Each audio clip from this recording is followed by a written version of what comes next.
Hello and welcome to Vanguard's Cardfight Vanguard weekly update. My name is James and today I'll be going through the cards shown throughout the past 7 days.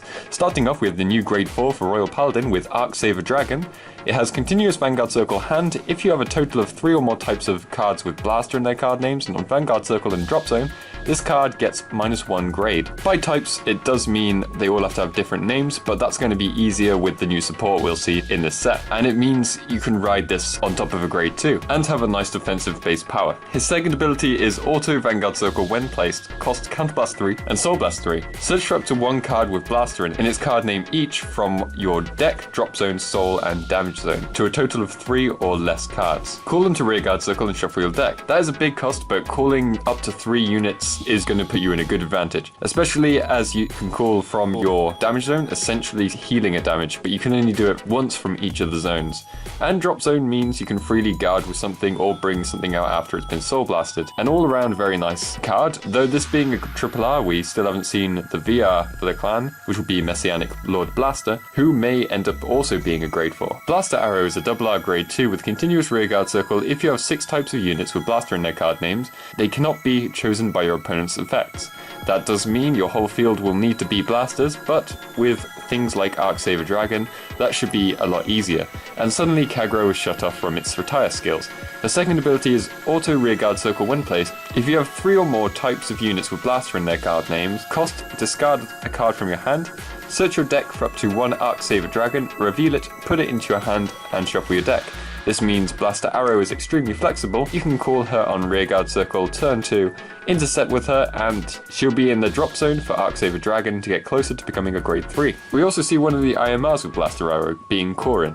The reason for this is there will be 6 IMRs, all Blaster units, and all featuring students from Miyagi Academy, and probably Kai is the 6th. Tentless Feather Dragon is a Grade 3 with Auto Rearguard Circle Vanguard Circle. When placed, cost Counterblast 1 and choose a column. Call up to 2 cards from your hand to Rearguard Circle in that column. Until the end of turn, this unit gets plus 5000 power. If you call 2, draw a card. There are units who gain benefits from being superior called, so even calling from hand helps, just like how Alan helps. It also is one step closer to getting the Altmal gameplay, which would be something I'm looking forward to. Refreshing Knight Gurhill is a nice little Grade 1 with Auto Rearguard Circle when placed. If you have 5 Rearguards, cost Soul Blast 2 and draw a card.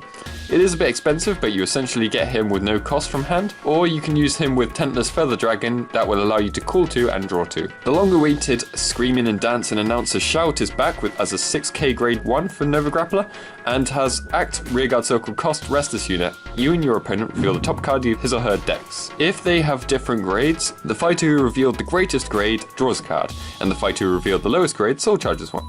If they the same grade, you and your opponent draw a card. This is an interesting skill, but a skill that would work better for a clan that has Grade 4s. Still, both drawing and soul charging is very important for Nova Grappler, but it does give you your opponent something too. It's not the best, but I'd really like to see people use it. Diva of Atlantia, Irina, is a Grade 4 for Bermuda Triangle. She is the first LIR we've seen, and her skill is Auto Vanguard Circle when placed. Reveal 10 cards from the top of your deck, and if all of the normal units revealed have different card names, at the end of the first battle of the turn, stand this unit.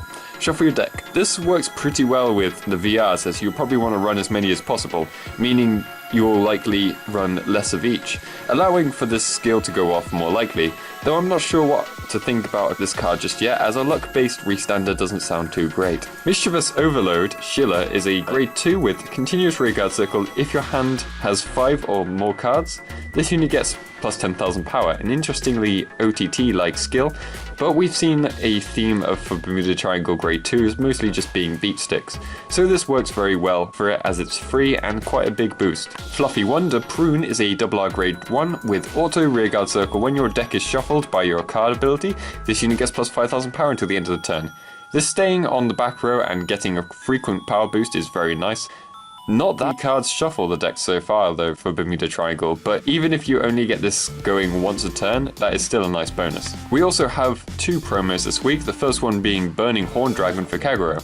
It's a Grade 2 with continuous hand. When this card would be discarded, it may be discarded as Grade 3. Now currently the grade doesn't matter in Standard, but for Premium this is a form of stride fodder. The second skill is Auto. When this card is discarded from hand during your turn, if your Vanguard is Grade 3 or greater, cost Soul Blast 1, choose one of your opponent's rearguards and retire it. Now, because of the flexibility of this wording, this card can still work nicely in Standard, especially currently with Dragonic Overlord's restanding cost, allowing you to restand and retire at the same time. The other promo is Stealth Rogue of Indignation, Meiomaru, a grade 2 from Murakumo. His skill is Auto Rearguard Circle. When it attacks, costs Soul Blast 1, all of your rearguards with the same card name as your Vanguard get plus 5,000 power until the end of the turn. A nice bit of Mandala support with a fairly cheap cost, as you gain around 15 to 20k easily across the field. And that is everything for this week. Be sure to check out next week when I'll be going through the card sharing throughout the next 7 days, and let me know your feelings on the new Blaster support and also the new Grade 4s shown. I hope to see you next time.